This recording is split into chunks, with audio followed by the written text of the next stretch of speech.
You mentioned it. You mentioned the 49ers and their depth and how the defense is. Do you feel like the 49ers are going to see a downslide especially if Nick Bosa can't play because of the groin injury, or also, they have they've lost now that they've lost Moseley for the season. Do you see maybe a little bit of a setback with this defense? I mean, I do. I think it's reasonable to expect a little bit of a setback. Certainly, anytime you take the best player on the field off of the field, that's got to make an impact on what the defense is able to do. However, I do not expect it to be a dramatic drop off. I do not think that this defense will go from best in the league to middle of the pack. The offense has to step up a little bit on their end to play that complementary style of football. Whereas before, I would have said, you know what? I don't care what the offense does. Go ahead, turn the ball over, Jimmy, because we're going to come out on defense and show them who's boss yet again. Now I don't feel quite that confident, but there are keys to this defense that make me feel better. The depth along the edge position is phenomenal. I just don't think any other team in the league has the spoils that the 49ers do and the flexibility. They've got some guys that are sliding inside right now. They're still very capable outside edge rushers. And to your point, a couple of familiar names, I would not be opposed to bringing Sheldon Day back in to clog the middle of that line as a second or third string run stopper. Phenomenal addition to a defensive line, right? You know that he's capable of eating up some bodies in the middle there. And with regard to Emmanuel Moseley, last year this would have given me a heart attack. Last year, I would have been sick to my stomach.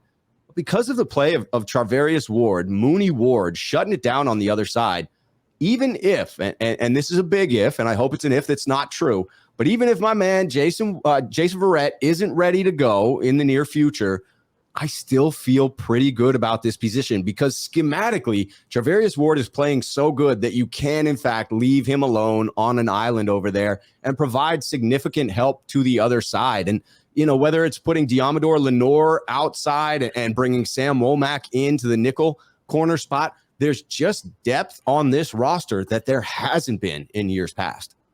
Yeah, I agree. And I look at this thing and I that was one of the questions that or the comments that came up today that I put in my article for the Press Democrat, about for Overreaction Monday. And it's, you look at this 49ers defense, and I understand the kind of the guy that usually gets the engine started of this thing is Nick Bosa. So let's take Nick Bosa out first. Let's say, okay, Bosa's hurt. He's not going to be able to play. The 49ers had 6 sacks yesterday, and he had none. The 49ers have 13 in the last 2 weeks. I just look at this and, Bosa is definitely a big part of it, but they also have a pretty solid group of defensive linemen around him. I mean, we talked about this depth, and the depth is a big piece of this whole thing, right? So I think you kind of hit on some of the other names, but I think that defensive line, that pass rush is it might slide a little bit, but it's not going to fall off a cliff. And then you look at the back end. The back end is even better than they were a year ago. It's very similar in terms of, last year Emmanuel Moseley was the main guy.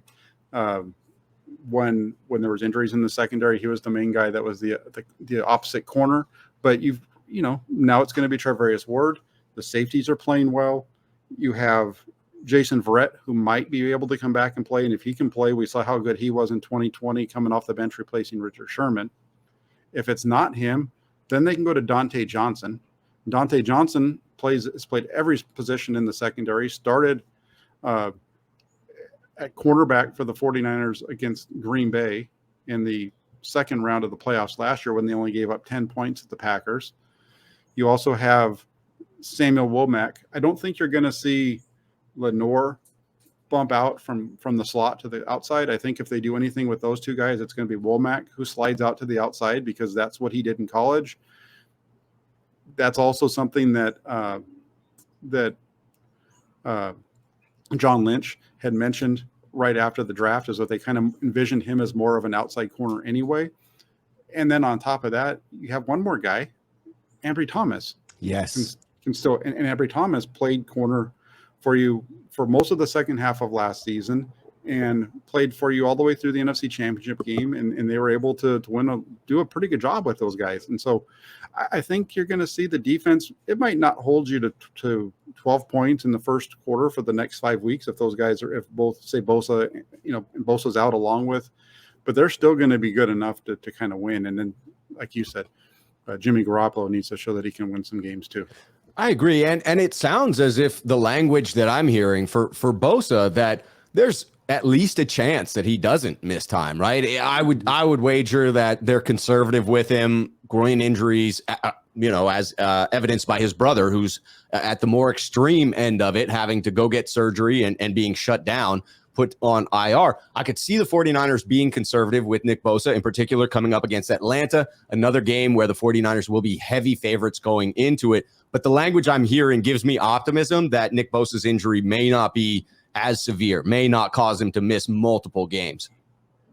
Yeah, well, it was basically we'll find out on Wednesday. We'll reevaluate it on Wednesday. Right. And so that's the deal with both him and Robbie Gould. So some injuries there to deal with, but right now I think the 49ers, we went into this season talking about, at least I did, you probably were too, but there was a lot of talk. I know for me, I kept talking about how deep this roster is from the 53 onto their practice squad. It's getting tested, but it's also, I think, going to show that we're probably pretty accurate on that, because as long as Deebo Samuel and Jimmy Garoppolo and Mike McGlinchey and some of these other guys stay healthy, they can absorb these injuries that they've lost so far.